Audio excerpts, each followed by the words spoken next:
he almost forced Prabhupada to come and see Bhaktisiddhanta Maharaj. And so Prabhupada went. And there was a big Pandal program that Bhaktisiddhanta Maharaj was giving in Calcutta.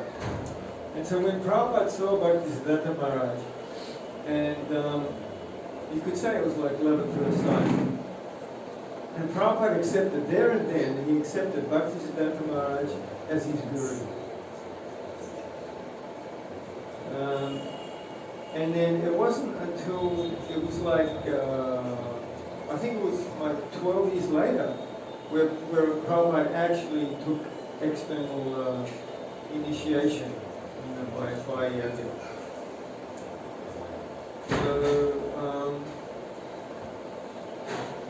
So initiation really, it's the guru accepting the disciple and the disciple accepting the guru. That is really an initiation. And yagya, the external part of the initiation, is a formality.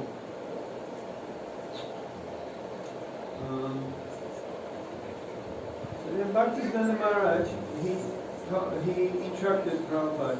He said, you should go and preach in the West.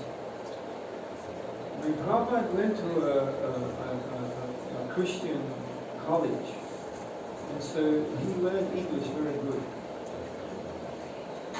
And so Prabhupada was very qualified, not just because of the English language, but because Prabhupada understood the Western mind, which is very clear from Prabhupada's books that Prabhupada wrote and Prabhupada's preaching and everything. It's very clear that Prabhupada understood the Western mind very well. I mean, there was two other disciples of Bhaktisiddhanta Maharaj that went to the West to preach, but they weren't successful. One of them came back dressed in a suit.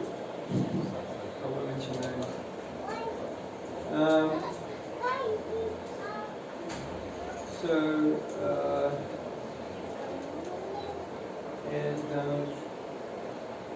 Prabhupada was Shakti-Avatar. He was empowered to preach. I mean, no one could spread. The way Prabhupada spread the holy name and Krishna consciousness throughout the world in such a short time, just some years. One has to be empowered to do that. No ordinary person can do that. And Prabhupada was empowered because he was surrendered to his Guru Maharaj. So he was empowered to do that. And Bhaktisiddhanta Maharaj, he wanted the preaching in the Western world. He wanted that we would have access, to Krishna consciousness. He wanted to preach all over the world, not just India. So Prabhupada fulfilled the desire of Bhaktisiddhanta Maharaj. And like previously, the disciples of Bhaktisiddhanta Maharaj who went to the West, they were preaching to the learned, to the philosophers, to the ruling class, the higher echelons of society. Prabhupada, he was preaching to the hippies. I mean, we weren't really hippies. We were part-time hippies because we became. Most of us, we were brought up in middle-class families. So we had everything that we needed and wanted. We had cars, we had televisions, we had good clothes, we had beautiful houses that we lived compared to India. We had beautiful houses that we lived in. So we had good food to eat, everything. We had everything we wanted and needed. Still, we're frustrated and still we're not happy. So temporarily, we left and we joined, not all of us, but most of us, we joined the hippie movement. Drug, sex, and rock and roll.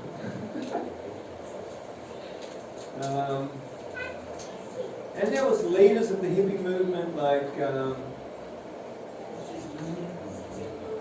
Timothy Leary. Anyone here of Timothy Leary? Anyone? Yeah, you know Timothy Leary. Okay, so Timothy Leary, he was preaching that this this American society is a dead end. That we should, I can't remember the exact words he used, something like, you remember? He said something and drop out. Drop out, turn on, Yeah. and Yeah, drop out and turn on. So he was promoting LSD. LSD is a substance, it's a chemical that's extracted from fungus. So it's not really a dangerous, LSD itself is not really a dangerous chemical if you don't take too much. And our experience with LSD, I'm not promoting LSD here, right? So, but our experience with LSD was that it made the mind actually quite clear. We became relaxed, we became free from post-traumatic stress disorders. And if we look in the medical books on the effects of LSD, that it helps cure the mind from so many different past traumas. It's called post-traumatic stress disorder. When one gets traumatized, then that trauma goes into the subconscious mind, and it's always coming up and disturbing for the rest of life. So LSD is helpful for that. So Timothy Leary, he was promoting that.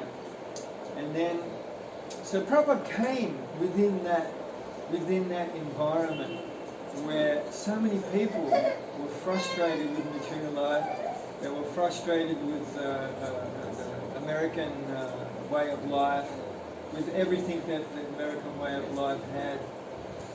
They just wanted to give it up, they wanted to drop it. So how much value is material enjoyment anyway? Anyone who tries to enjoy in this world will ultimately become bored.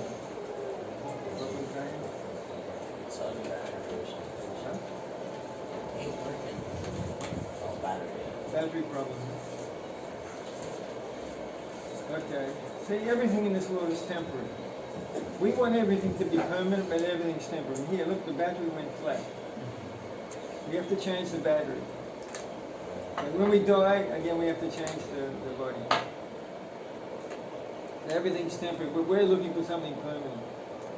It's not available here. The Prabhupada came to give this message. Within this environment of the hippie movement, Prabhupada landed right in the middle of that. Even Prabhupada was living in the Bowery, which is like was the hippie area, you know, where the hippies came. From the middle class people who dropped out of society. Basically, the Bowery was one of the central configuration points where those people would come.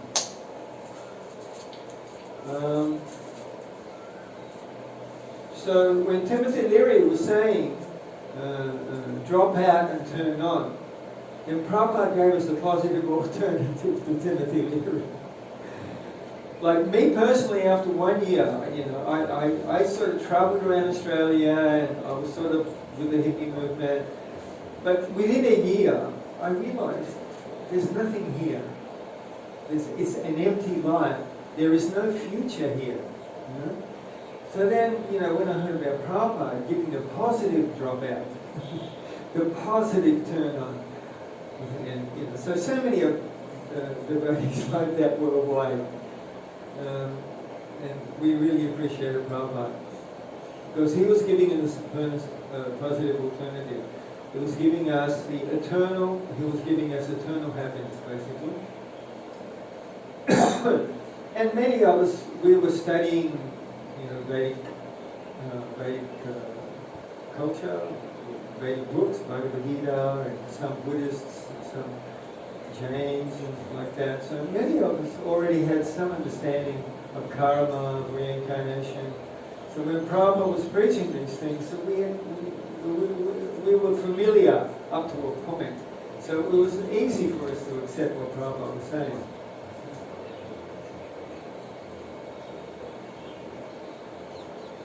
Like when I was maybe 12 years old, I read an article in a magazine that this was 68, 69, 68, 69. I read an article that two Prabhupada disciples had landed in Darwin up north in Australia, and they were travelling through Australia preaching. And I thought, oh, good, I will meet them. So when I was traveling, I started an electrical apprenticeship when I was 16 years old. And after 1 year, I got so bored. I was studying at school for 12 years, you know? And then again I'm studying. So I just left, and I travelled around Australia, and so then in Sydney, I heard the chanting, the Sankirtan chanting on the streets in Sydney, in Australia. When I heard that chanting, I just wanted to run to the Kirtan party. Such an attraction I experienced. I was surprised. I couldn't understand that. But deep inside I knew that if I go here, my material life will be finished. I knew that inside me. And I still went anyway. And so I met two of my god sisters, Rosharani and Krishna Premi. And so they were talking to me. And they were very convincing. They were so enthusiastic, really bright, happy. I thought, oh yeah, okay, I'd like to do like this. This is good. So they invited me to the temple for the Sunday feast. So I went to the temple and basically I didn't leave. Well, I left to see my mother. My mother, I told them, look, I have to, because my mother loves me so much. And so I thought I had to go, say goodbye to my mother, and then I'll join the temple. So I went there, and my mother said to me, she said, okay. She said, but give me some books, I want to know what you're doing. So she read the books, and she said, look, I'm very happy that you're following religious principles. But I hope and pray that one day you'll come back to the Catholic Church. But she loved Krishna consciousness. I was a Bihari for 16 years in this country. So I was cooking and doing puja every day. So she would come and visit, she would clean the temple, she would cut up vegetables and things like that. She loved Krishna consciousness. And she was happy I was there.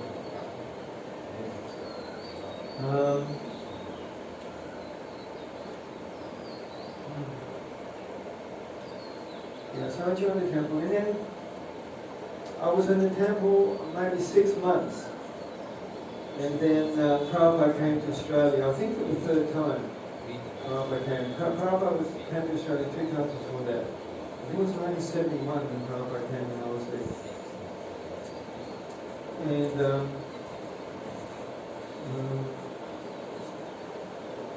so the first time I saw Prabhupada, because the devotees went to the airport to meet Prabhupada. And I stayed behind with some devotees to finish the decoration of the temple, because the temple wasn't decorated properly. So I was decorating, and then, so while I was decorating, Prabhupada came through the front gate. And the devotee said, oh, it's Prabhupada, it's Prabhupada. So I turned around, and, you know, like when we look in the back of my head, when I look at the photograph of Prabhupada, you know, he was much smaller than the photograph. I was surprised that Prabhupada was so short. The Bengalis are short anyway. You know? But when I saw Prabhupada, it was like there was a sun shining out. Inside Prabhupada was shining. And there was a few occasions when we were on a morning walk with Prabhupada, and you know, people that were walking in the park, because Prabhupada would go for a morning walk at about 8 o'clock. So many people are walking to work and walking through a park. So people come up to me and say, oh, your guru, he looks like he's got 10 suns shining from him. I can hardly see him. You know? I mean, not everyone had that experience. I mean, I didn't have the experience of 10 saints, I had the experience of one saint. But, that's a common thing that people would see that Prabhupada was so effulgent. And this effulgence is due to the tejas, the potency, the spiritual potency of a devotee. All pure devotees, they're effulgent. So then, Prabhupada, we went into the temple, and then we did Guru Puja, and we washed Prabhupada's feet. And one of my godbrothers, Ajamil, I don't know if you know Ajamil, he built a huge building in far from here. But anyway, Ajamil, he grabbed the bowl of the water that washed Prabhupada's feet, and he's walking past me, and he goes like this. So I'm a new devotee, and he's like my senior godbrother, so I didn't want to go, I always have to go. So anyway, I went with him, and he said, he poured a cup of the water, and he said, drink. I said, what? And then he quoted one verse, how drinking the water and taking the dust from the lotus feet of the pure Vaishnava is so potent spiritually. So after he quoted that verse, and I drank the whole thing. Then he gave me another one, three cups, well, that's the ear. And then he couldn't fit any more in either. Both of us were so full. Then he said, okay, let's go to glass. So we went to glass.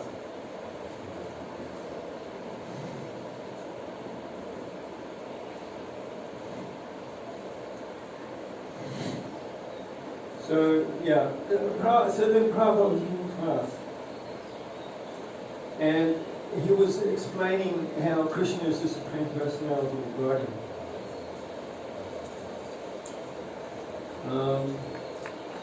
And he was explaining, the qualities of Krishna. And so there was one man there. He met the devotees at the airport, and the devotees convinced him to come back and take darshan of Prabhupada and hear Prabhupada. So he came back. And so halfway through the lecture, Prabhupada is explaining, he's glorifying Krishna. Because Prabhupada, he loves Krishna. And he's glorifying Krishna so sweetly. And so this man, he put his hand up, and he said, I think he said Guruji or something like that. He had some background in Vedic culture. And so he addressed Prabhupada nicely, like something like Guruji or Swamiji or something like that. And he said, but Swamiji, we are all one. And then, because we've been reading Prabhupada's books, and in Prabhupada's books, almost every page, like in Bhagavatam, you can read where Prabhupada is bashing the Mayavadis over the head, calling them rascals, stupid, And we used to think, who are these Mayavadis? Prabhupada is so concentrated on these Mayavadis. Who are these Mayavadis? And then all of us burst out laughing. A real Mayavadi, right here, now. We burst out laughing. And and then Prabhupada told us, no, stop. And then Prabhupada explained to him that there are realization is in three phases or three stages. There's Brahman realization, Paramatma realization, and Bhagavan realization. So he explained that very clearly to him, and he understood, and he accepted that. And then one of my godbrothers told me that quite a few years ago now, he was walking down the street, and this man recognized my godbrother, because my godbrother was there at the time. So he came up to my godbrother, and he said, you won't remember me, but I was the Mayavadi that said that we're all one. And so he began glorifying Prabhupada. He had so much love and affection for Prabhupada he just glorified Prabhupada. He said how much he loved Prabhupada, how wonderful Prabhupada was, you know. And his greatest appreciation of Prabhupada was how Prabhupada, in such a loving way, explained the three realizations of Bhagavan. And so his whole life he remembered Prabhupada. He never took initiation, he never joined the temple, nothing like that. But his whole life he had such fond, loving, affectionate memories of Prabhupada.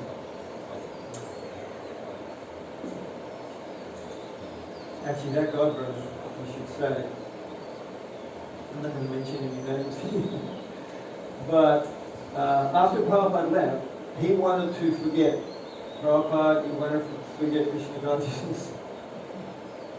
He just wanted to be a kami again, just an ordinary materialist, just forget everything. So, you know, he went to psychiatrists, he went to psychologists, he went to tantrics, he tried almost everything to forget. Couldn't forget.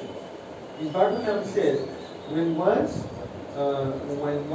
experiences, you know, the taste of sadhusanga, then he can never forget Krishna, and he can never forget sadhu. So then he told me, you know, and tears were coming from his eyes. He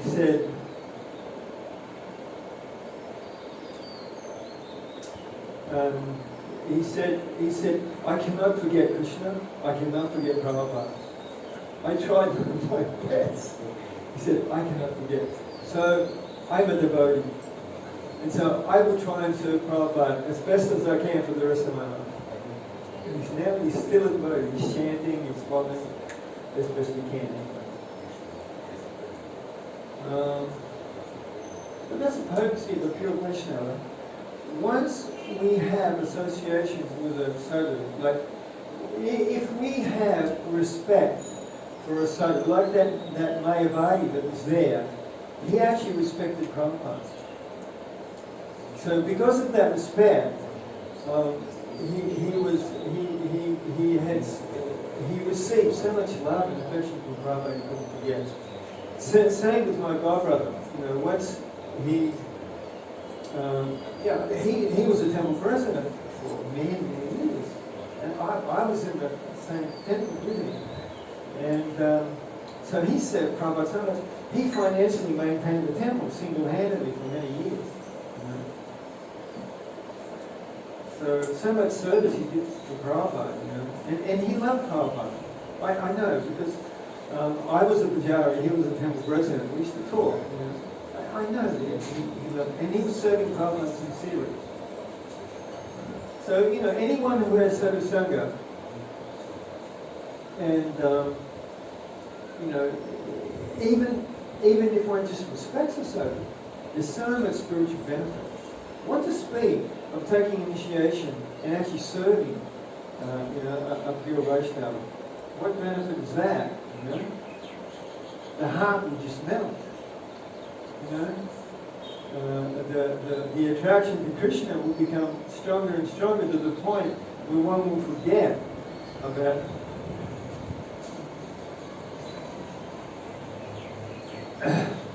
Yeah. So the heart will melt, so one will forget about the attraction to this world. So that's the potency of pure Vaishnava. And, you know, if we talk to any disciple of Prabhupada who sincerely served Prabhupada, we'll be able to understand, you know,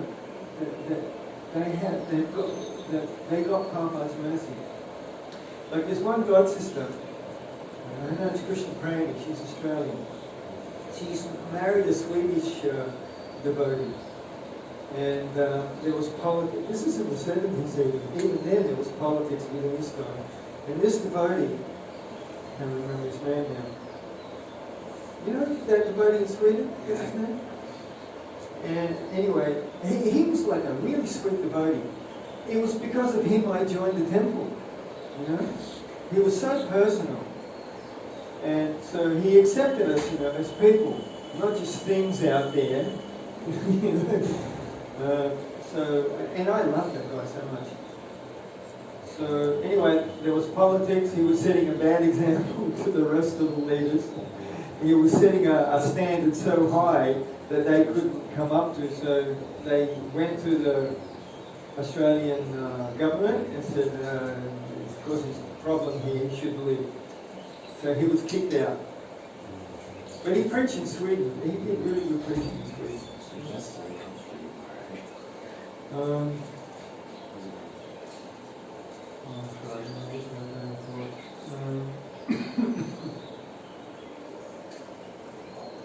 Okay.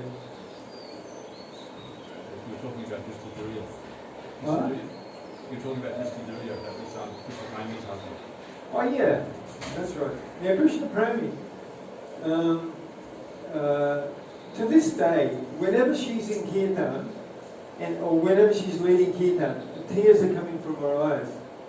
Sometimes when she's leading kirtan, her voice chokes up. She can't even chant anymore. She's a very nice devotee. She was the first one. There was two ladies that talked to me. She was one of the first that talked to me. I'm just going to check to see if this is Amazon. If it's Amazon. I saw it. You want me to get your package for you? Can you do that? Yeah, is it paid for already? Yeah. Oh yeah. If they need OTP, then I can give you. You'll pick up the tab. Thanks a lot. Okay. Yeah. So there's that verse in Bhagavad Gita. Paripadena pariprashnena sevaya upadekshanti te jnanam jnanina sattvadarshana. So if one should approach a bona fide spiritual master, one should inquire submissively and render service. These two things are very important. When we approach a student and we inquire submissively and when we render service, then the Guru imparts knowledge into your heart because he is in the truth.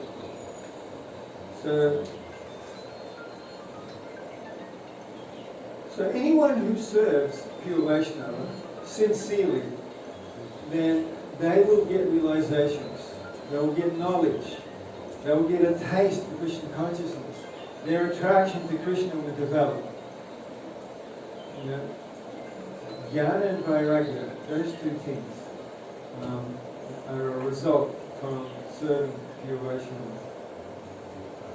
How long that takes, it depends on the sincerity and the service and the dedication of the disciple.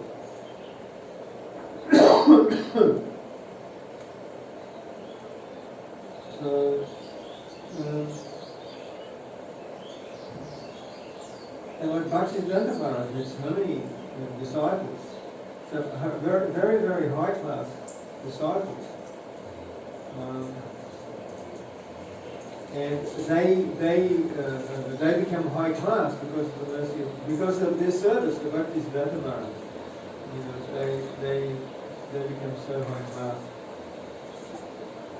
Some of the gurus and leaders in the early 80s, they went to some disciples of Bhaktisiddhanta Maharaj. I won't mention names here because it's very controversial. But they benefited so much. And since that time, we have done about pranams to do. There was no doubt about pranams before they took that association. Loyam. No one is using loyam. We must thicken our relationship with Krishna. So because of the influence of the disciples of Bhaktisiddhanta Maharaj, that ISKCON has benefited so much in so many ways, but we're not aware of that. We don't know the connection, we don't know the history. I won't go into it because it's too controversial. Well, the point I'm trying to say, is that anyone who serves pure Vaishnava they'll get so much realization, their attraction to Krishna will develop. Our samskars, like for how many lifetimes, how many different creations have we got samskars from the enjoyments and the sufferings within this world? Those samskars, they go very deep within the subconscious mind. And they go birth after birth. And so when we have sadhu sangha, those samskars, they dissolve. They become very small.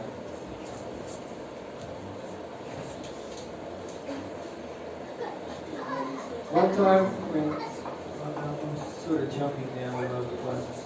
One time, I'm saying this because it's in my conscious awareness right now. When Prabhupada was in Mumbai, and Prabhupada was very sick and it was just skin and bone. And so one Brahmin from Tirupati, he took an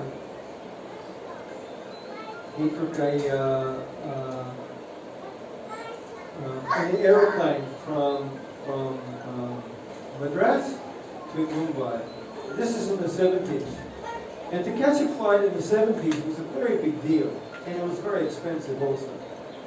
So he came to Mumbai and he said to the temple, and he said, I want to have private darshan with Srila Prabhupada.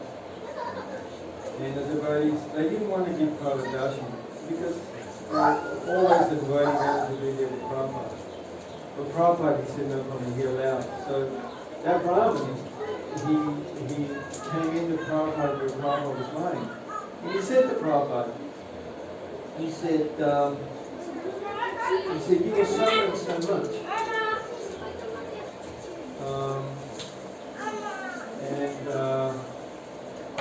And Prabhupada said something like, because I've accepted so many disciples. And he also said this once in Vrindavan, when Prabhupada, before Prabhupada left, when Kaviraj came, and I asked Prabhupada, why are you suffering so much? And Prabhupada said, because I accepted so many disciples. Within the Kali Yuga, we shouldn't accept too many disciples. So this Brahman, the Brahman was saying to Prabhupada, you have established a deity of yourself in the Vrindavan temple, and your disciples are worshipping that deity. So he was quoting Shastra that if a guru establishes his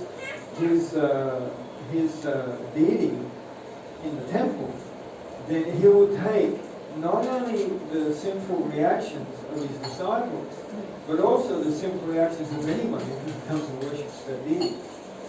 So the deity should be established after the spiritual master leaves.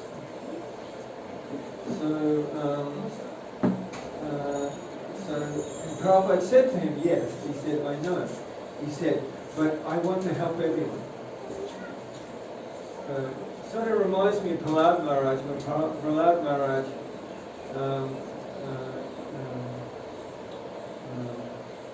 Nishugadev asked Prahlad Maharaj, what do you want?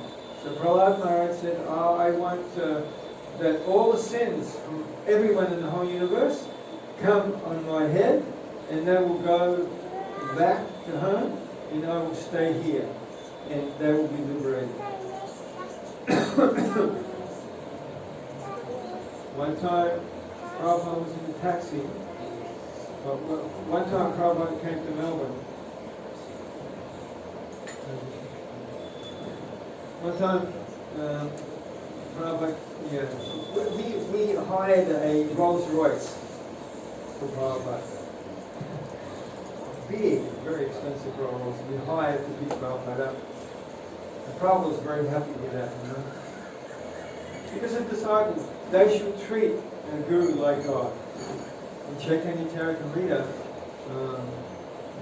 Krishna says, in the first chapter, Krishna says, I am Guru. When Guru appears, that is me. So Guru is actually represented in Krishna, so he has the same status as Krishna. So we worship Guru in a similar way.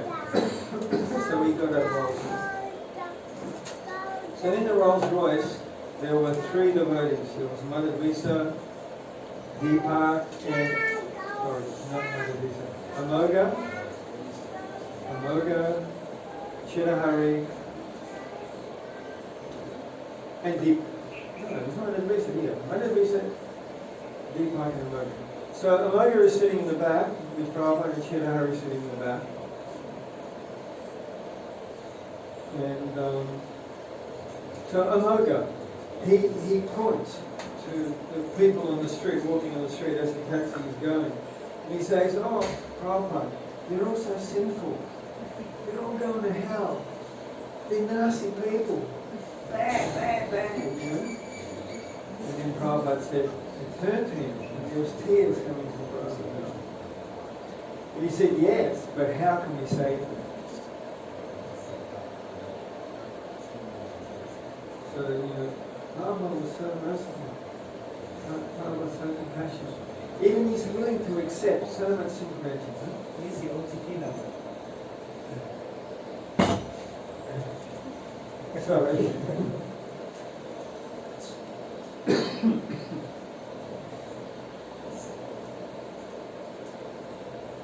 Did he send it? Yeah, it's here, but he said you can't drop it without the special. Yeah, okay. Usually I did. Should we leave messages? Huh? The messages? You sent it in message? The text message. Should be on your SMS usually. 379. Sorry. It's just one here.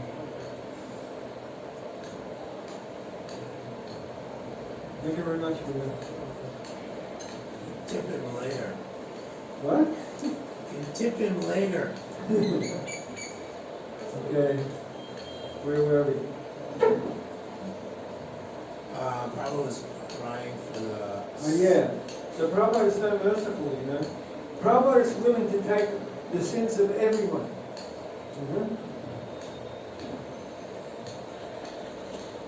We're so fortunate to get Prabhupada as a guru. These are all Prabhupada's grand disciples. Yeah. And then Prabhupada said, you know, just getting back to Mumbai, when Prabhupada said, yes, I know that I am willing to accept all the sinful reactions. Prabhupada said, and then Prabhupada further said that I am accepting the reactions now while I am physically present, and after I leave, I will also accept.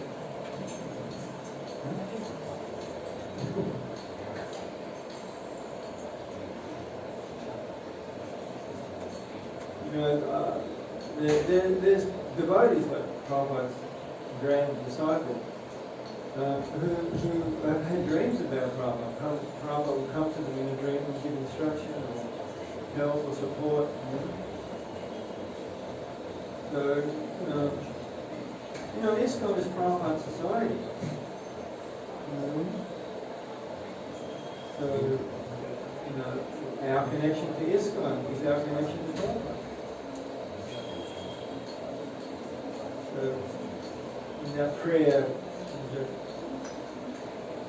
to the Guru, it goes that the Guru will come for his disciple life after life after life. He'll come again and again and again. So, you know, like devotees like Prabhupada, you know, they're committed to preaching and saving, you know, humanity.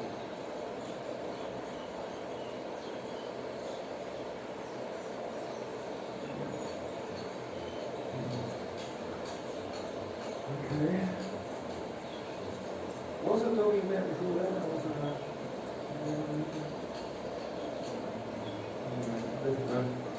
Were you there when some Maharishi Yogi followers became devoted disciples of Prabhupada in Australia? You know that story? A little bit. Some disciples of Maharishi. Who knows Maharishi Mahesh Yogi? Okay.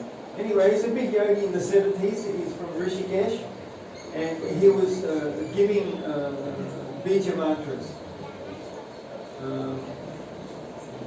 to his disciples. He had a very big following all over the world. He had some of the most wealthiest and sort of influential people in the world following him. And in the 70s, I was friends with many of them. Well, they're actually really nice people. I like them. And so there's some of Maharishi's disciples. They were asking Maharishi questions. And Maharishi told him, if you want to know the answer to these questions, you should go to A.C. Bhaktivedanta Swami Prabhupada. So he was okay. Yeah. So he was sending even his own disciples to Prabhupada. You know, he's okay.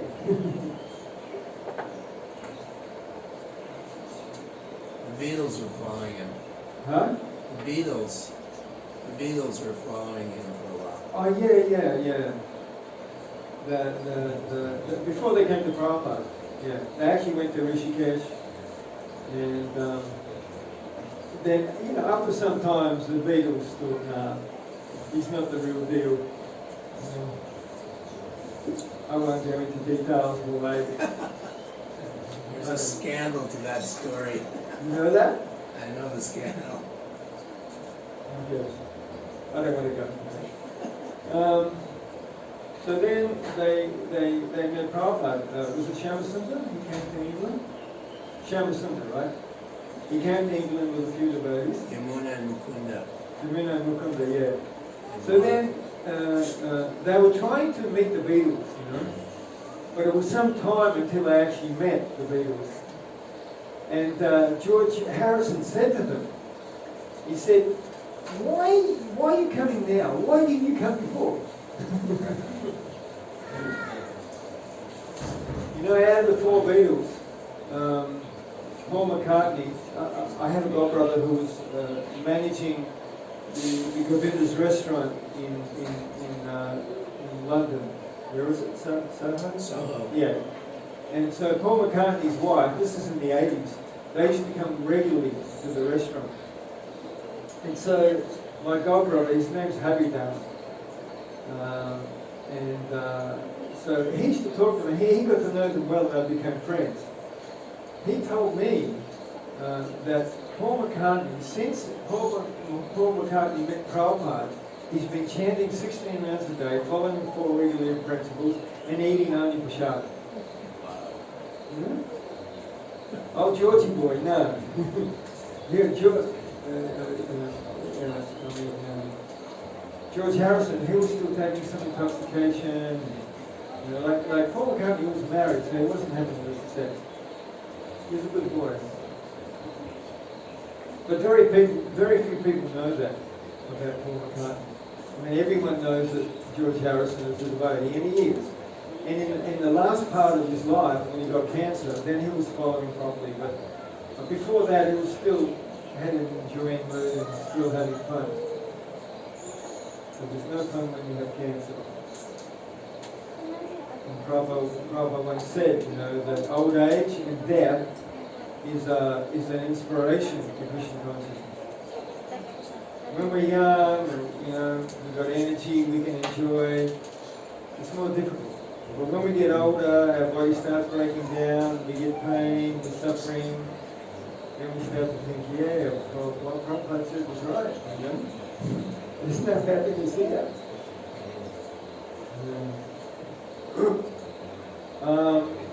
Look, I could go on for hours, but I've been requested to ask for questions, so anyone have any questions? All right, then I'll just keep going.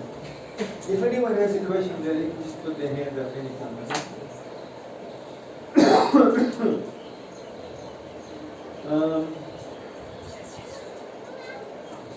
I explained the first time I met Prabhupada, and that evening we were taking prasadam. We were renting a big house, and it had a very big yard at the back. So every evening we would have to take prasadam in the evening, around about sunset. something like that. So then,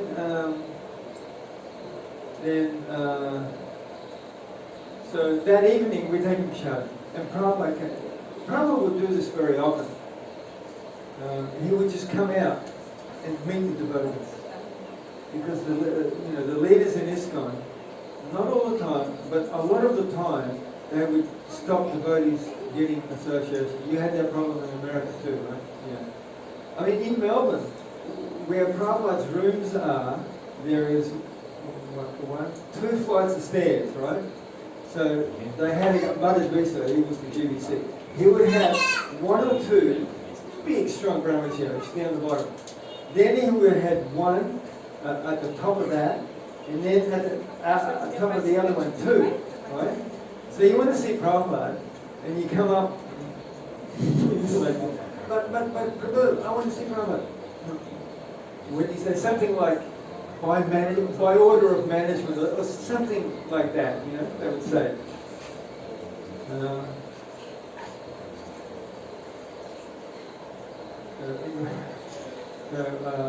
So one time, Shrita Kirti was with Prabhupada.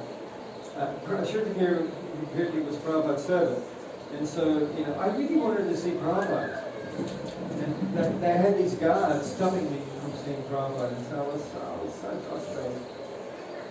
And so Shrita Kirti came to the kitchen about the second day that Prabhupada was there. Prabhupada was there for 2 weeks. So then Shrita Kirti, he said to me, he said, look, I'm cooking for Prabhupada, but I'm so busy. I have so many things to do. I actually don't have the time to cook. Can you cook? Because the temple president told me that I would be the best one to cook for Prabhupada. So he came, he asked me, I said, yeah. So I was cooking for Prabhupada. But Prabhupada's health wasn't good. And really, since Prabhupada left Vrindavan, his health wasn't good. Especially Prabhupada's digestion. Genetic. Yeah. Oh, yeah. Well, I had a tiffin. I think it was a 4-tier. I think it was a 4-tier tiffin. On the bottom was, a tiffin, and you have, yeah. So on the bottom was dal. Then above that was rice. Then above that was a mixed vegetable, and above that another mixed vegetable. So when you put the dal in the bottom, the rice, and then the 2 vegetables, and you stick it all together, when you stick it on the flame, the steam from that will come through, and it will cook all those 4 tiers. So it was quite simple, quick, and easy to do. And so the dal and the 2 sabjis, I would make a choice. Very simple, it was cumin seed. It was too spicy. Coriander? Oh, ping and cumin seed, yeah. Were you always nervous when you cooked for Prabhupada? Nervous? Yeah. I was in ecstasy.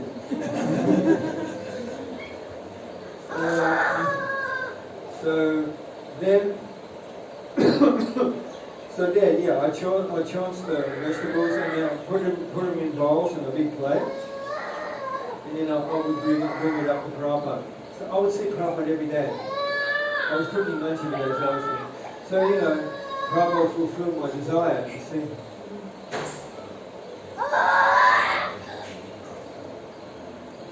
I had another experience.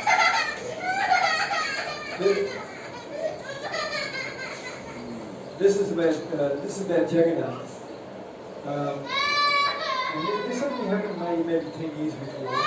I'm going off on a tangent here, but I want to tell the story. That I was on my way to Jagannath Puri from Mayapur on the train.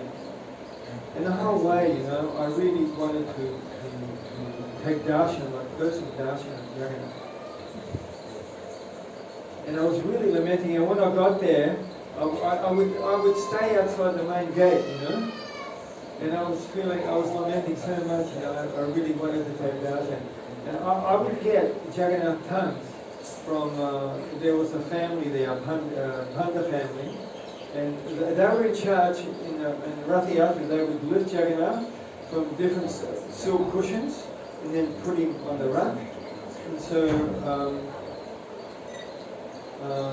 this Panda family, I would go regularly, and they would get the gaja that was cooked in the inner kitchens of ghee, not the gaja from outside. And boy, if you ever have that, it's amazing. So I'm waiting there, and there was one Panda there, and he was one of the head Pandas of the Korean temple. And so this family, they had their family from abroad, and they were taking darshan to this head Panda. And I'm sitting next to him. They gave me a seat right next to him. So I'm waiting for the Kaja. So he's talking, and so there was a break in the conversation. So I asked him, I said, look, can I ask you a question? And, you know, because Prabhupada challenged them, you know. He said, why are you not allowing my disciples to come take darshan of Jagannath? They refused, right? So, you know, I had a bit of, you know. So I said to him, I said, well, why you don't let you know, Western people, foreigners, take darshan? He said, oh, because only Hindu can take darshan. And I said to him, well, what is a Hindu? And he said, a Hindu is someone born in Bharatvash. I said, will you allow Lord Shiva to come? Will you allow Devi? Will you allow Ganesh, Indra, Gautam Muni?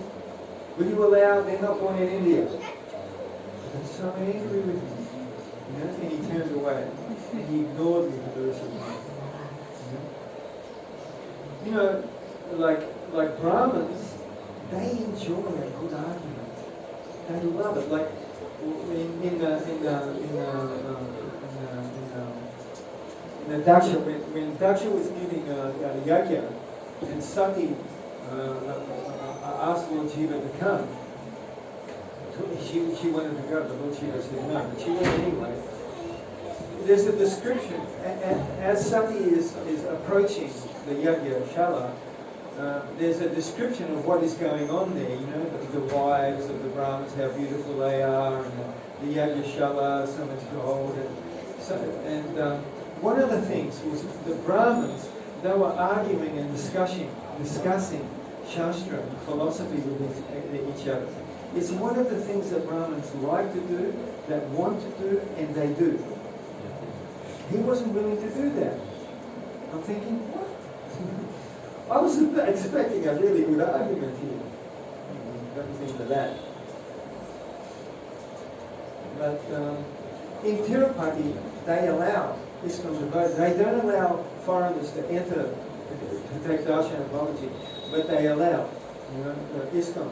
Because Prabhupada arranged that. But in Puri, no.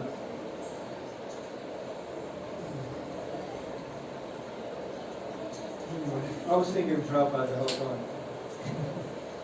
Because I know that Prabhupada wanted us to take darshan. So I had to challenge him.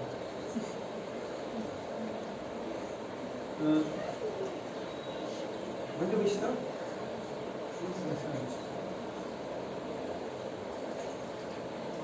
Anyway, I'll keep going.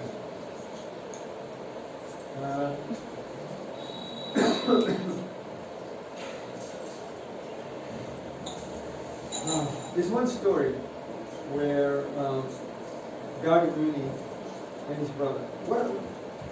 You know Brahmananda. Huh? Gargamuni and Brahmananda. Yeah, Gagamuni and Brahmananda. They were serving Prabhupada, and so their mother, you know, she wasn't irritated, but you know, she wanted to know what was going on. They wouldn't eat her cooking, and you know, the house was contaminated because it had meat cooked in it. You know, and she said, well, what's going on? So she went there to take darshan of Prabhupada. And then she said, what are you doing with my son? With my sons? And Prabhupada said, I'm looking after them. I'm feeding them, I'm clothing them, you know, I'm giving them shelter. and I'm giving the instruction. And then Prabhupada said to her, you know, you can, if you want, you can give donation to support that. And she said to Prabhupada, I've already given a donation, my 2 sons. So, you know, she basically, when she said that, she actually gave Prabhupada the sons. You know? And my mother, she loved Prabhupada as well. Everyone loves Prabhupada, didn't they? When they took initiation, Prabhupada made the 2 boys, 2 sons, touch their mother's feet. Really? Yeah. He said, go and take the blessings from your mother, touch her feet. Yeah, I got a story about Ukashrava. You know Ukashrava? And he was Prabhupada's bodyguard in the 70s when Prabhupada came to Australia. So he would travel all over Australia, and sometimes different parts of the world even. You know, he was like 6 feet something, you know. He was about this big, and his name is Ugra Shrava. Ugra means fierce. He's a friendly fellow, you know? He's a nice friendly fellow, but, you know, if someone has a problem with him, look out, they're in trouble.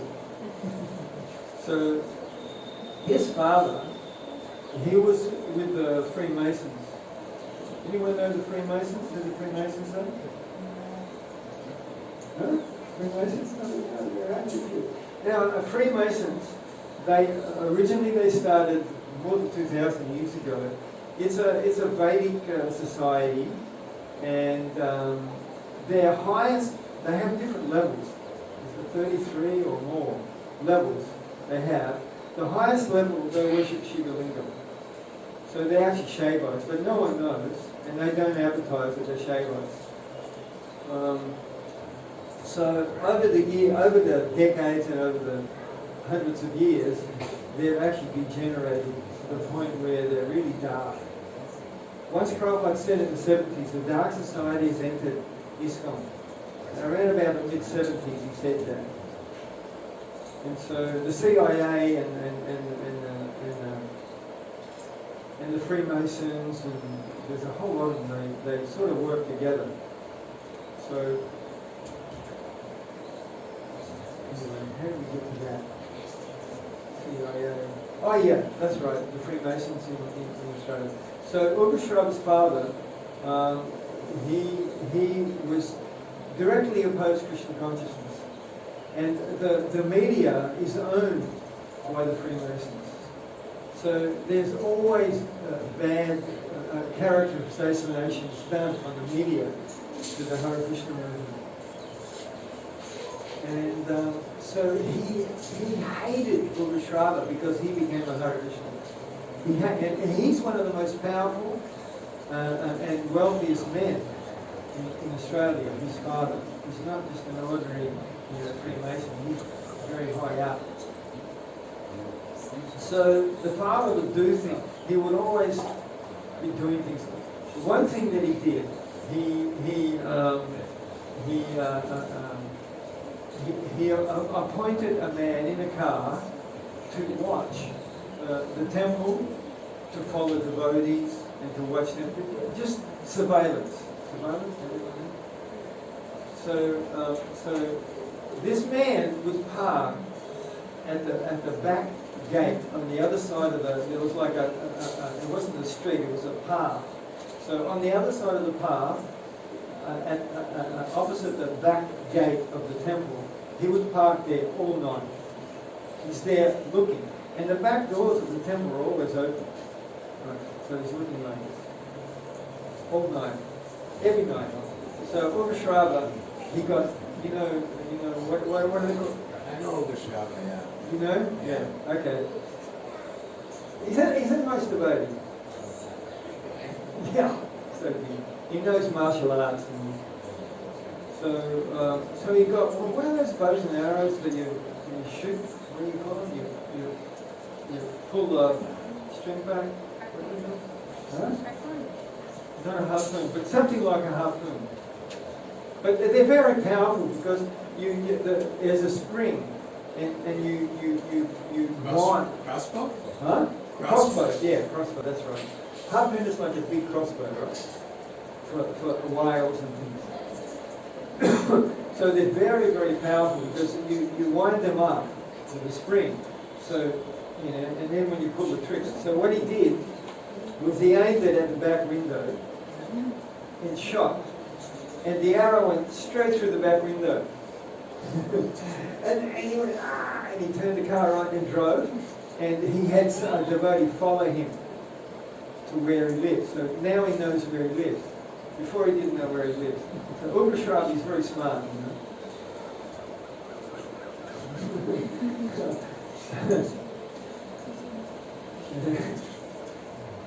Yeah. I can tell you another story. You know the Haribols? You know any stories about the Haribols like in Philippines? Okay, I'll tell you. You probably like it. Uber Shrava, you know, he was Prabhupada's personal servant. So Prabhupada told him that because does anyone know Siddha Swarup? Anybody know Haribols or Siddha Swarup? I'll give you. In Hawaii? Yeah, no. This story is in Philippines, but yeah, he had a temple in Hawaii. Yeah. You know, I'll just give you a quick overview. He was a yogi in Hawaii who had many disciples. He came to Prabhupada and brought all his disciples to Prabhupada. Then after some time, he got very upset with the managers within ISKCON, and they were trying to control him. So he left and took all his disciples, and he took quite a few Prabhupada disciples as well. One of my godbrothers was telling me, oh, you know, he's a pure devotee, you should come. And I said, I have Prabhupada? You want me to go with some conditioned soul who you think is a pure devotee? So then, he started his own separate movement. Siddha Swarup started his own separate movement. And he kept saying that, you know, he's Prabhupada's disciple. But he wasn't following Prabhupada's instructions because Prabhupada didn't want him to start a separate movement, and Prabhupada wanted him to work with Prabhupada directly. Okay, he may have a problem with the leaders of ISKCON, but that's no problem. But Prabhupada wanted him to work directly with Prabhupada. But he didn't do that. And so for that reason, we don't accept that he was following Prabhupada, for that reason. So we rejected him. But anyway, so Prabhupada asked Urushada, you please spy on Siddha Swarup. Find out what he's doing. So Siddha Swarup did that. So he was following Siddha Swarup around the world.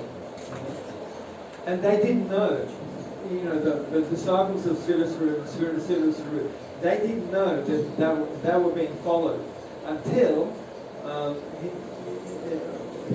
when Siddha Swarup went to the Philippines, because he had a temple in the Philippines in Cebu. And so they identified Ugrashrava as being an ISKCON devotee there. Because, you know, they're all Filipinos, there's only a few varieties, you know, it's hard to hide, you know, so he stood out like a sore thumb. And so then one of the devotees, one of the disciples of Siddha Swarup, they approached Ugrashrava and they told him, you should leave now. Not later, not tomorrow, not in 1 minute, now. Why? So because they want to kill you. And so Ugrashrava, you know, he just grabbed everything and then just ran. But later, he went to I think it was in the Hawaii temple he went to. And I don't know whether I should tell you these stories, but, you know, it's connected to Prabhupada. So he went to the temple in Hawaii, and what's that homosexual black American sannyasi? Yeah. He was like a... Huh? Sudama. Sudama, you know all this. Much older than Vasudev. Do you? Sudama Vipra.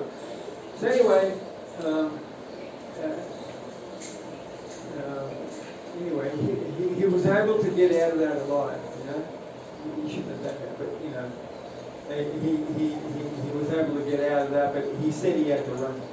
But then one time in an airport, Elgashab was waiting for a plane. He went into he had to go to the toilet, so he went in the toilet, and as he entered the toilet, someone came from behind him and with a gun hit him on the head. And so he fell on the ground, he was half unconscious. And Saddam Vipra told him that if you come to Philippines ever again, or come into our temples or our programs, we'll kill you next time. Alright? You didn't know that story, did you? So anyway, Rugashava, he was at the Gulfin once, and Saddam Vipra was there. So really, so he went out the front gate, and he was sitting at the stores, because there was stores there. So he was sitting at the store waiting for Saddam Vipra to come out.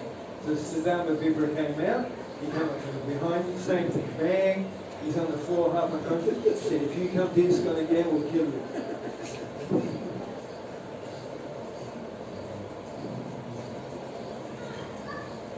So all these things used to go on in this government. Many things we're not aware of and that we don't know. You don't want to know. And we don't want to know, that's right. Yeah. So, the thing is, Kali Maharaj, you know, he worshipped Lord Shiva. And then Lord Shiva gave him darshan. And I said, well, what do you want? So Kali Maharaj, he got 5 benedictions from Lord Shiva. One of them is false credibility. You know, and there were so many others. You know, so when, you know, like if we look at the history, you know, like of this planet, from the time Kali Maharaj appeared beating the cow, then Parikshit Maharaj, he was going to kill Kali Maharaj. But Kali Maharaj, he begged, he surrendered to Parikshit Maharaj. He didn't have any other alternative. And he's very intelligent and very smart, and he's not an ordinary jiva. I think his expansion of, I think he's an expansion of Devi. He's not I definitely know he's not a jiva. So it's very powerful.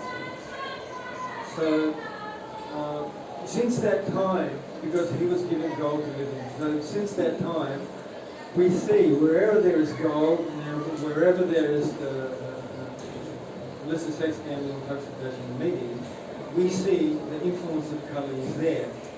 So if we look at the whole world now, it's all controlled by Kali Maharaj.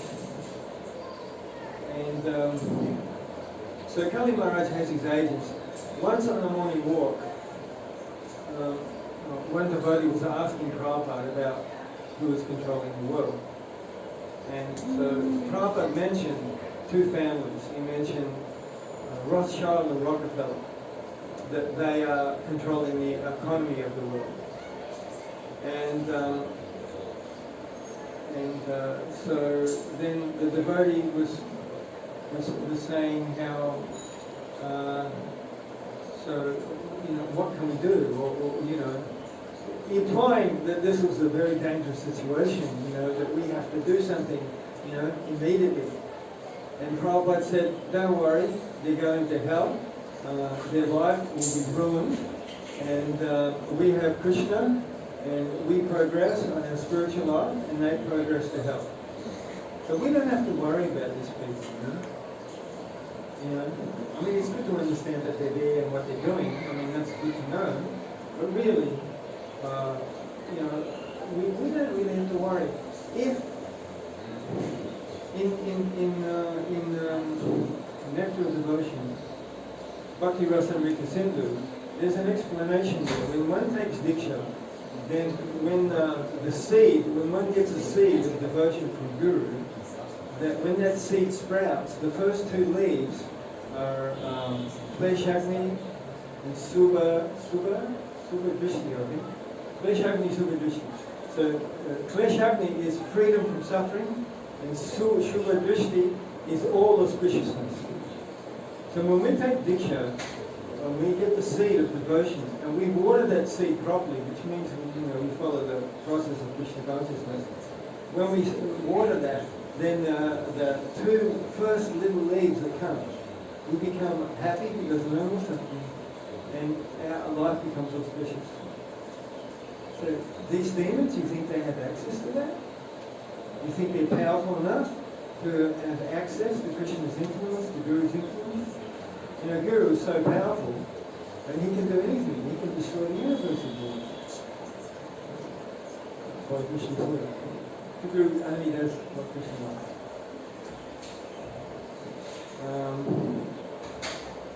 So, as Vaishnavas, we are safe because we have the shelter of Prabhupada.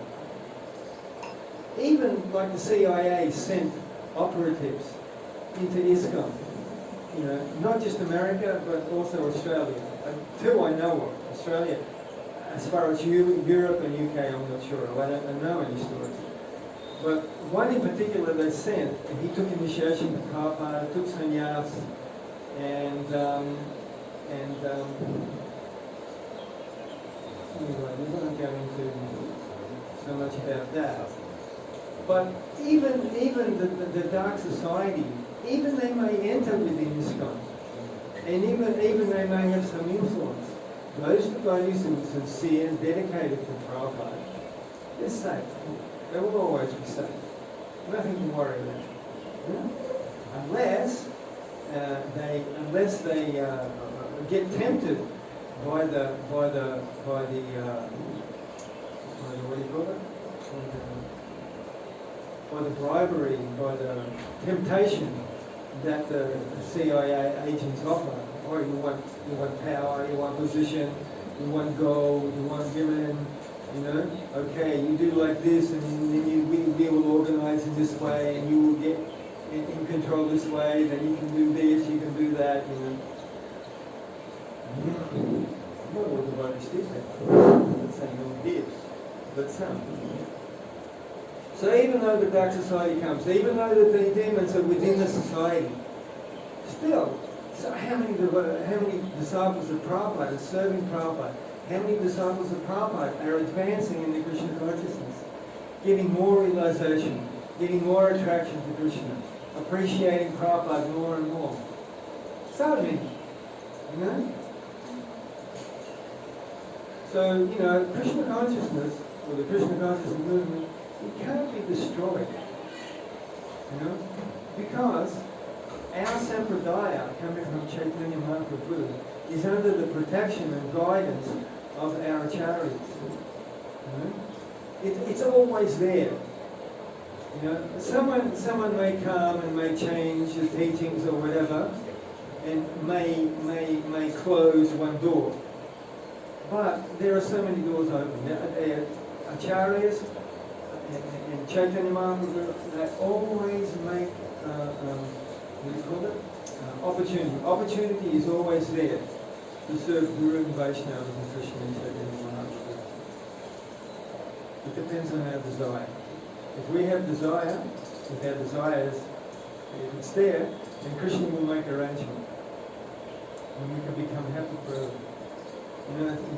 What time? Vaishnava Didi, what time do we stop? No. Okay. Alright, anybody got any questions? Okay. I think it's cute in there, huh?